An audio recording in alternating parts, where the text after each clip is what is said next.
Hey everyone, welcome to my channel, Kindred Souls of Brooklyn. And today we find ourselves in Tampa at the Tampa Pirate Water Taxi, which is something we've never done before. There's actually two different boats. We're gonna go up and down the river, maybe stop at a restaurant. Just had the day off, so we figured we'd do something cool, Kerry and I. And we'll take you along with us for the ride. Hope you enjoyed it. Taxi. So check this out, this looks pretty cool. We're gonna be seeing, I think, cruise ships along the way. This thing called the Beast. So there's two different ones, the island loop which goes around Tampa, I guess, and the river route which goes up and down the river. So as far as I know so far, there you go. But we're gonna take this one first, see where this leads us to. It's pretty nice along here. We're in downtown Tampa. This is right where the Rays play. I'm sorry, not the Rays, the Tampa Lightning, where a lot of the concerts are. We've been here lots of times with Waffles to see some AC/DC concerts. And we'll show you that along the way, but a lot of nice high-end hotels here. Really cool. Hey, how you doing? Going down the river. Down the river is better than up the river, right? Yeah, all day. So Kerry used to work on a cruise line. She's excited to see the cruise ship that's up there. We'll give you a better view of it. We're gonna pass it sooner or later. I don't know what that is, but we'll find out. Hello. You're not gonna record this whole thing, are you? No.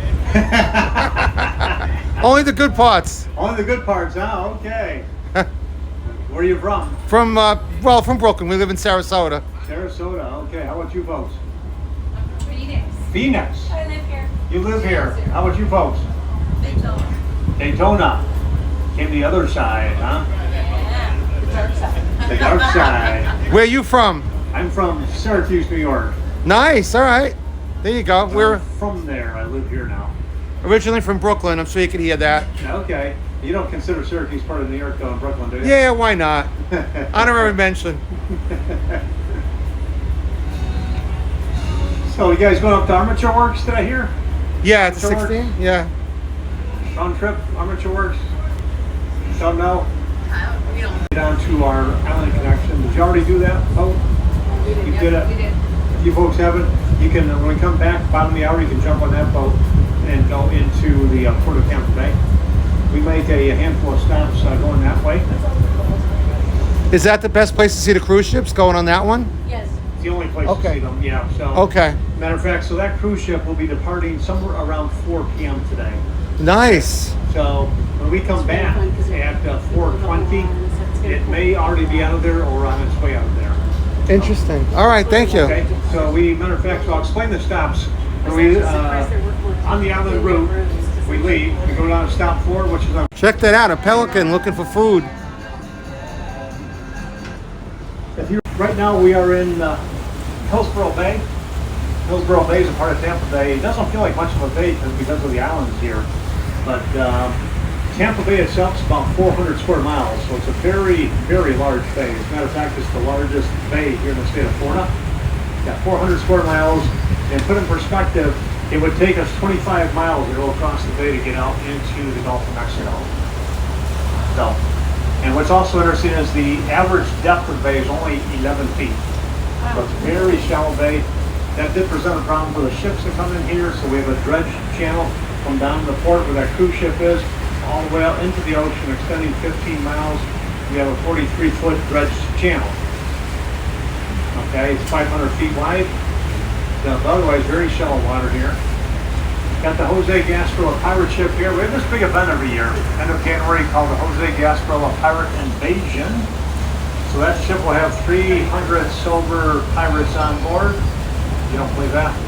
They will invade the convention center, symbolically take over the keys to the city and hold the mayor hostage. There'll be 2,000 boats out here in the bay. The longest continuous sidewalk in the world, by the way. Has some beautiful mansions along there. But the parade is huge, over 140 floats. Third largest parade in the country behind the Macy Day Parade and the Roseville Parade. So pretty cool. We have a G-rated version of that the week before for the kids. And down here, we have a more sophisticated name. It's called True Art.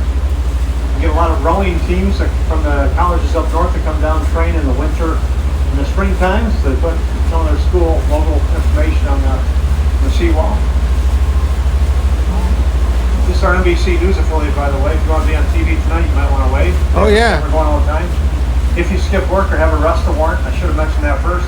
You might want to duck. The old Tampa Bay Hotel, established back in 1891. The developer was Henry Plant. He was a railroad tycoon who built the West Coast Railroad system. And he actually built 8 hotels during that era. The old Tampa Bay being the most eloquent. It actually was about 500 rooms, occupied 6 acres. One of the first buildings in Florida to have an elevator and electricity.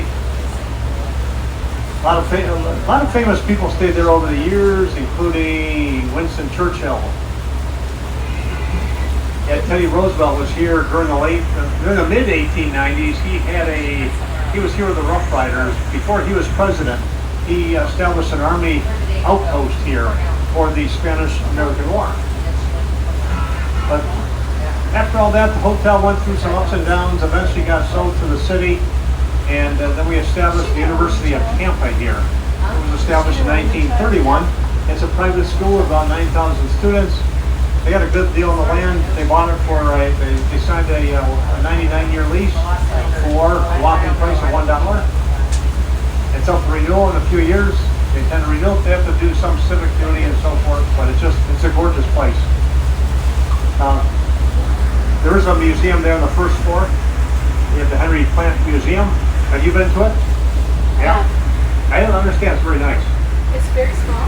Yeah. But if you go with the holidays, they fill it with trees. Operas, musicals, comedians, all sorts of acts.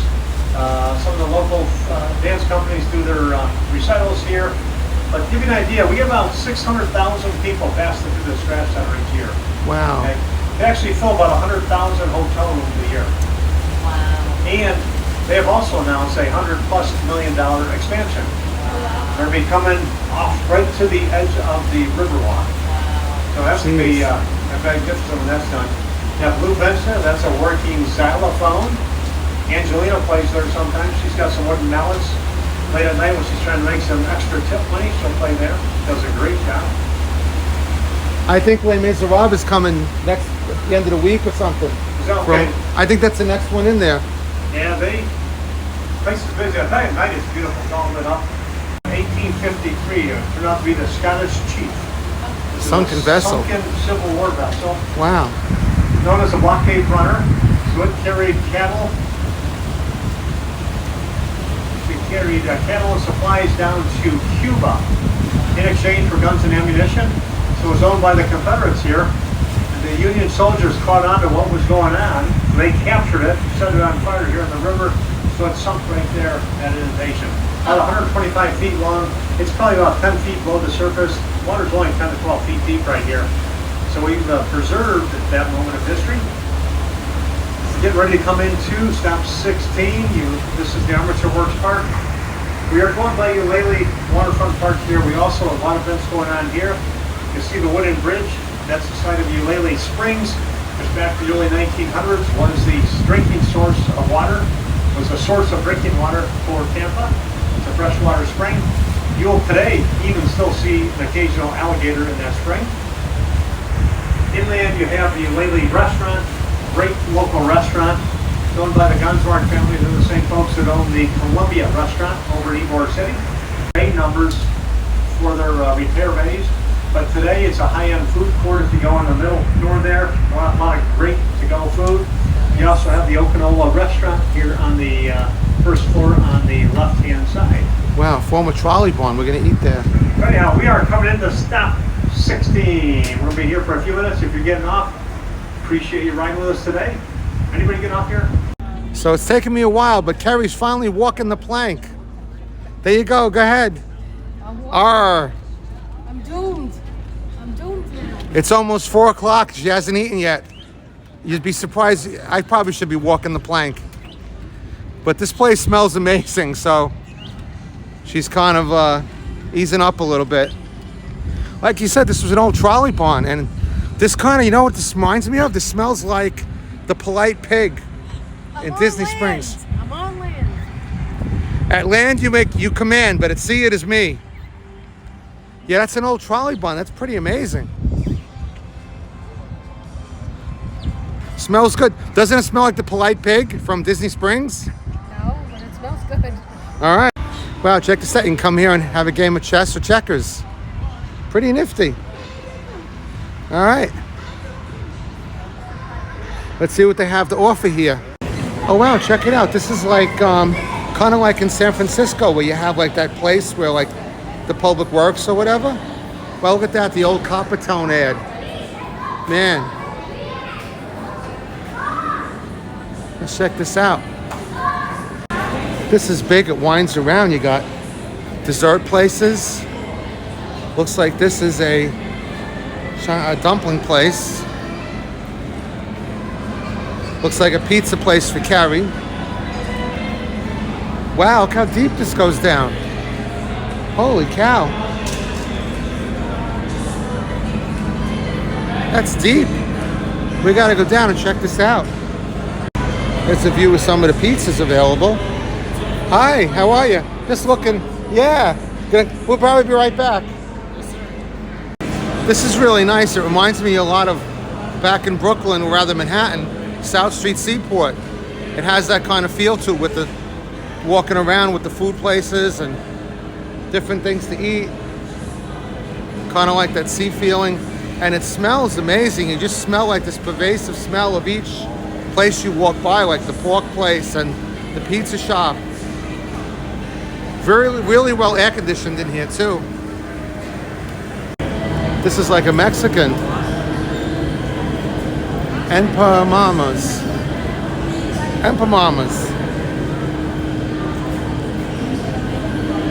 Mediterranean.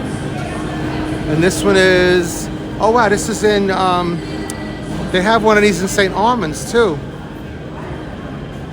This is like pasta on the go. You can get all kinds of pasta and they put it like in a to-go thing. Very interesting. You get it with butter, you get it with olive oil. Really interesting. Mediterranean, so you have a Greek offering here. And it looks like, again, another, kind of like another Mexican place. From what I can see, they got Coca-Cola, so that's always a good thing, right? It's always a good thing. So after a nice lunch, continuing at the water taxi, Kerry ended up getting Mexican, I ended up getting a burger and fries. So we're back on the water taxi now, headed down up the river, up the port side, whatever. So stay tuned, some Tampa in the background there. All right, so we're back at the main dock, which is stop number 7. Going to be taking the island loop right now, so we'll check out what's on that route. With us in just a moment. This is the island route. Now, how many of you are just going for a ride around? FedEx on stop 71313. Look at those yachts. Wow. I'd like to know where everybody's from. I know this couple is from, they're New Yorkers. Where are you guys all from? Texas. South Texas. What city? McAllen. Okay. How about you folks? Where are you guys from? West Palm Beach, Florida. West Palm Beach, Florida. You came from the dark side over here, huh? The good side over here. I heard New Jersey. Tampa. Hey, you're from Tampa. Can you help us with the narration? We gotta be careful. We can't make up stuff now because you'll probably set it straight. What part of Jersey? Newark. Oh, Newark. Okay, we're from Brooklyn originally. Yeah. Did you say Jersey? Newark. Ah, I used to work in Morristown. Morristown, not Morristown. Yep, Morristown. Hey, Lightning fans. Yay! No? Football. Come on, it's No, hockey. he said yay, yay, okay. Go by Emily Arena here. Oh, So we've only won 3 Stanley Cup championships here since 2003. Did you know this is the most sold out arena in the entire league? Yeah. It's been sold out every year. Actually, pre-COVID even, it had a number of years sold out every single game. So here you are in Florida. Hard to believe this place is really, this is hockey town. We go there more for concerts. A lot of concerts, AC/DC. a lot of events going on. Rush. I think Billy Joel was just here about a month ago. Riverwalk, anybody getting off here? You're waving your hand. You're getting off at all the stops, aren't you? You just want to wave? If you don't watch it, we're going to make you drive the boat. You want to drive the boat? Yeah? If we get on the straightaway, we'll have you come and drive the boat. Number 2 is this Sparkman Wharf. You guys familiar with Sparkman Wharf? Not at all. So Sparkman Wharf is right up where you see the white boats here. Right past it. It's a big outdoor beer garden. Got about 50 beers on tap. You got a big widescreen TV outside. You have some other drinking, eating choices. You have Splitsville Sports Bar with an arcade and 12-lane bowling alley. You have Jatoro, which is a Mexican restaurant. And you have a number of what look like food trucks. They're actually shipping containers from the container ships turned into to-go places. Wow. And you guys like chocolate? Yes. Chocolate factory there as well. They have outstanding desserts. You been there lately? I saw a thing on... They were just saying that Ric Flair, the wrestler, making the s'mores. lives right up in one of these, either this one or this one. Ric Flair, famous from Yeah. 70s and 80s wrestling, WWF, when it was still called WWF. And what you also see here is the Yacht StarShips. This is part of the water taxi family, by the way. These folks offer lunch, brunch, dinner cruises. Everything made on board. Everything is made on board. We have full-time chefs. Once you leave the dock, it's open bar, and you have a DJ playing all sorts of music, a lot of dancing. The Craft is our newest yacht that just joined the fleet about 8 weeks ago. They offer real high-end dining. Okay, it's not so much entertainment as it is real high-end dining. It's an open plane concept. So we're gonna pull in the stop too. I don't think anybody's getting off here, right? We're gonna stop here to see if anybody's gonna join us and all that stuff. So nice indoor-outdoor complex. Wow. Beautiful day too. This is stop 2. We're going down toward stop 1. At this point, you're actually in the what we call Port Tampa Bay. If you've been up on the river road, a little more glamorous. You see the nice buildings, hotels, Riverwalk. Down here, it's a little more industrial.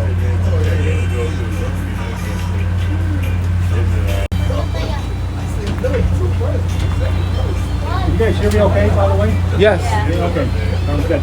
So, coming to the cruise ship terminal here, we actually have 3 terminals for cruise ships. We had Royal Caribbean's Enhancement of the Seas leave about 4 o'clock this afternoon. But we get served by Royal Caribbean, Celebrity, Carnival, Norwegian, and soon to be in June, Margaritaville, let's see. Oh wow.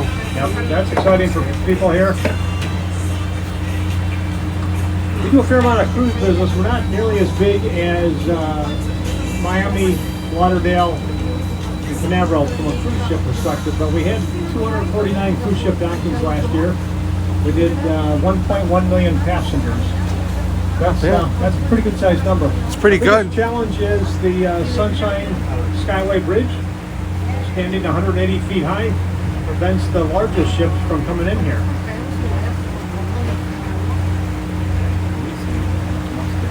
You get one ship, they'll come in here, and around the corner there'll be spots for 2 more.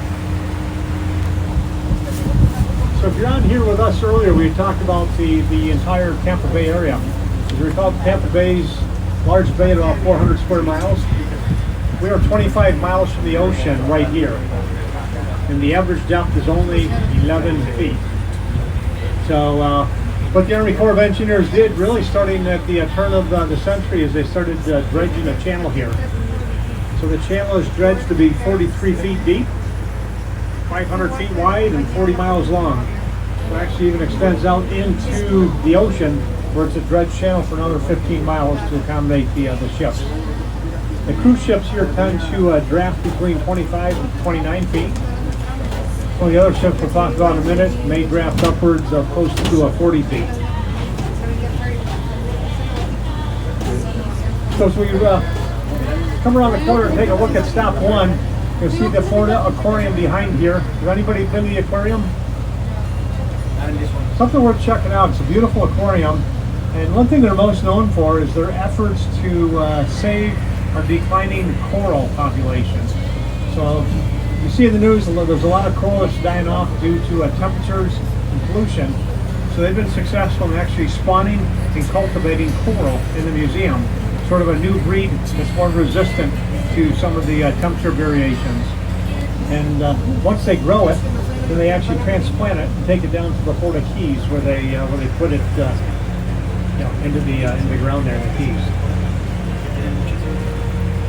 This ship here, this is the American Victory ship. So this is a old World War II supply vessel. This was built in May of 1945 out in California shipyard. There's actually 500 similar vessels built. Carried supplies from California to the Asian market. Had some limited action during World War II, then during the Korean and Vietnam Wars. Vessel's about 450 feet long. A couple unique factoids about this ship. It was built during World War II. And given that, it was built almost entirely by women. And how long do you think it took those women to build such a ship? 3 months? That's an aggressive answer. So the answer is 55 days. Wow. Built that ship in 55 days. They had one a day coming off the assembly line there in California. My God. Rosie was really riveting. Yeah, I'll tell you something that's interesting about this ship. Believe it or not, this ship is not riveted. This ship is all welded. Most of the ships were riveted. This is actually a welded ship. Wow. So no one's here at stop one, so we're going to continue around the island here. Scary. This becomes a haunted house in October. I love that. Have you been doing it, Angelina? What happened? I think Caroline's been doing it. Kerry wants to do it. You're going to do it, right? There's some people on the ship, so you can actually, with your water taxi pass, you can actually get a Maybe discount Louis and Gina on want to the come down and do it. To tour the American Victory ship.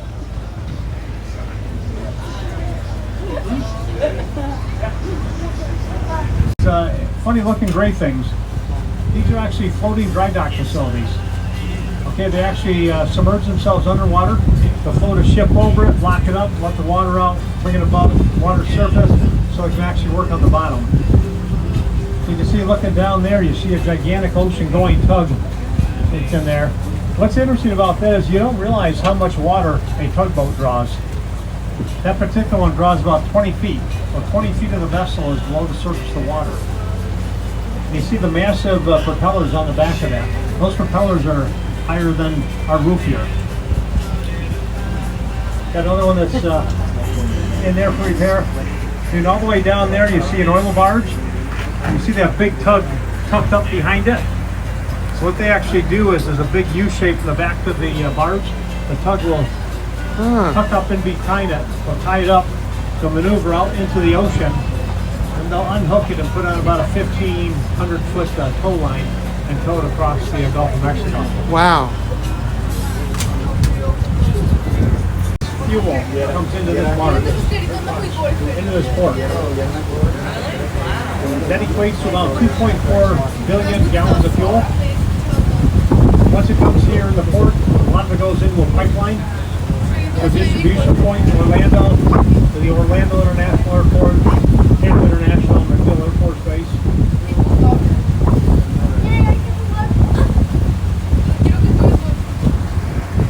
Get some cool air now. A little better. Really nice. Wind blowing now. Yeah, I know. It feels better. Brownsville. Maybe a little shout out to Brooklyn. That's a part of Brooklyn, Brownsville, where Mike Tyson comes from. So the port itself occupies about 5,000 acres. Wow. It's the biggest port here in the state. 5,000? 5,000 acres. They'll scoop it out, put it into those chutes, goes on a conveyor belt system into the silos. What is it, concrete? Yes, cement, concrete type products Ah. all come in here. You never guess what our largest exports is. Of Florida? What's that? No, it's phosphate. and fertilizer products. We actually, about 20 miles from here, we have some phosphate mines. We've been mining phosphate for years and years.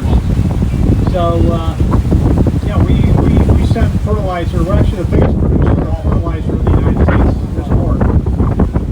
Wow. It was known as the Grassy Islands, that Davis Island. So they actually dredged for years to create these islands. And initially the island was called Sudden Island, after the engineer who was responsible for dredging the project. But this was largely a pretty barren island until the 1980s. We had a phosphate plant on there. We had a lot of wild boar running around the island. A lot of guys would come down from the north and hunt down here. But Tampa. What happened is the airplanes got, they needed longer runways. As the airplanes got bigger, we couldn't make the runways longer, so we went over to what is now Tampa General. Back in that day, that was actually a military airport. Wow. They did, being prepared for dry docking, and as they put on the blocks, it fell over and put a huge hole in the side of it. Oh my God. Look at that double hull on it too. Yep. You know, double hull, they're made for going anywhere in the world. Antarctica, Yeah. Antarctica. Wow. See these tugboats here, these are smaller tugs. These tugs stay in the port here. Yeah, It's yeah. used for maneuvering, pushing and pulling ships. That's the docks here. About the owner. His name's Ron Bailey. You probably never heard of him. He was an IT professor at a small college in Washington, D.C. called Strayer College. He rose to the ranks, became president. And the former president actually asked him if he could take ownership, because the guy wanted to retire. And he took ownership and really built it up to an accredited university. Sold it in 2000 for about $150 million. He came here, bought the mansion, but what's most impressive, now he had a lot of money, but he started a family foundation called the Bailey Foundation. He awards 500 scholarships a year to local high school kids. In the three-county area, every high school gets at least one scholarship. To date, he's done about $37 million in renewable scholarships. The average scholarship was $5,000 a year times 4 for $20,000. So $37 million in House owned by Brian Glazer, right here. co-owner of the Tampa Bay Bucks. Yep, so you go by the far left-hand side, first floor, He's got- football jersey. Football jersey in the window. I don't know whose it is. Maybe you guys can help me. Maybe Tom Brady. Think so?